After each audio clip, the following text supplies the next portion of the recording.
കേരളത്തിൽ നിന്നും ഡൽഹിയിലേക്ക് പോയി 10 കൊല്ലം ലോക്സഭാ അംഗമായും 6 കൊല്ലം രാജ്യസഭാ അംഗമായും സേവനമനുഷ്ഠിച്ചിട്ടും കേരളത്തിന് വേണ്ടി ഒന്ന് വാതുറക്കാൻ പോലും കഴിയാത്ത ഒരു നേതാവ് ജോസ് കെ മാണി തന്നെയാണെന്ന് പലരും പറയുന്നുണ്ട്. ഏതായാലും അദ്ദേഹം ഇപ്പോൾ കുറച്ച് പ്രവർത്തകരെ സംഘടിപ്പിച്ച് അനുയായികൾക്ക് ടിക്കറ്റും കൊടുത്ത് ഡൽഹിയിൽ എത്തിച്ചിരിക്കുകയാണ്. എന്തിനാണ്?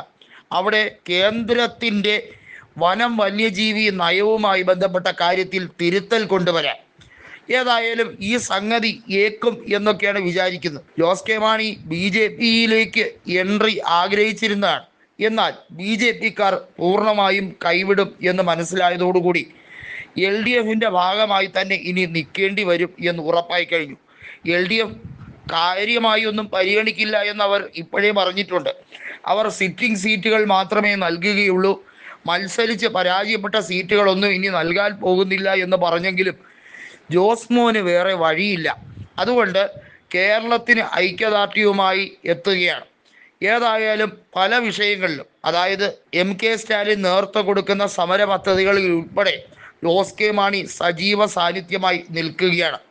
എങ്ങനെ പിണറായി വിജയൻ്റെ ഗുഡ് ബുക്കിൽ വീണ്ടും കയറിപ്പറ്റണം, ഇല്ലെങ്കിൽ തനിക്കും തൻ്റെ രാഷ്ട്രീയ ഭാവിക്കും അത് അവതാളമാണെന്ന് വ്യക്തമാണ്. ചങ്ങനാശ്ശേരിയിലോ ഇടുക്കിയിലോ മത്സരിക്കാനും ജോസ് കെ മാണിക്ക് താല്പര്യമുണ്ട്. എന്നാൽ ജോബ് മൈക്കിളോ റോഷി അഗസ്റ്റിനോ അതിനൊന്നും സമ്മതിക്കില്ല എന്നുള്ളത് ഉറപ്പാണ്. പിന്നെ എന്ത് ചെയ്യും? ഇനി രാജ്യസഭാ സീറ്റാണെങ്കിൽ ഒട്ടും കൊടുക്കുകയുമില്ല. ജോസ് കെ മാണിയുടെ കാര്യം കഷ്ടത്തിലാണ്. 10 തലമുറയ്ക്ക് സുഖിച്ച് ജീവിക്കാനുള്ള സമ്പാദ്യമൊക്കെ അങ്ങ് പാലായിൽ ബംഗ്ലാവിൽ ഉണ്ട് എന്നാണ് കേൾക്കുന്നത്. നോട്ടെണ്ണൽ മെഷീൻ വരെ ഉണ്ടല്ലോ എന്നാണ് അദ്ദേഹത്തിനെ കുറിച്ച് പലരും പറഞ്ഞു പരത്തുന്നത്. ഏതായാലും അതൊക്കെയായി അവിടെ സുഖലോലിപനായി ഇനി ഇരിക്കാനേ കഴിയൂ എന്നൊക്കെയാണ് പുറത്തുള്ള സംസാരം.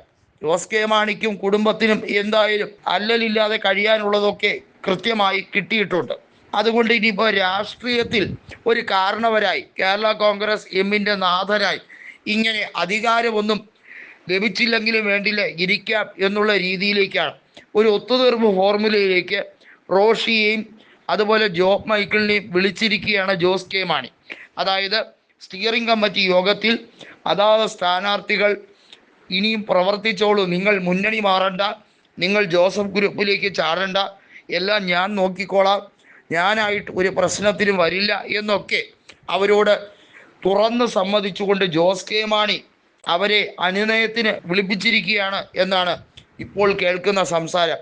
എന്തു തന്നെയായിരുന്നാലും ജോസ് മോൻ ഇനി കേരള നിയമസഭയിലെ കുളിരും കൊള്ളണ്ട, പാർലമെൻറ്റിലെ കുളിരും കൊള്ളണ്ട, വീട്ടിലെ AC-യിൽ കുളിര് കൊണ്ടിരിക്കാം.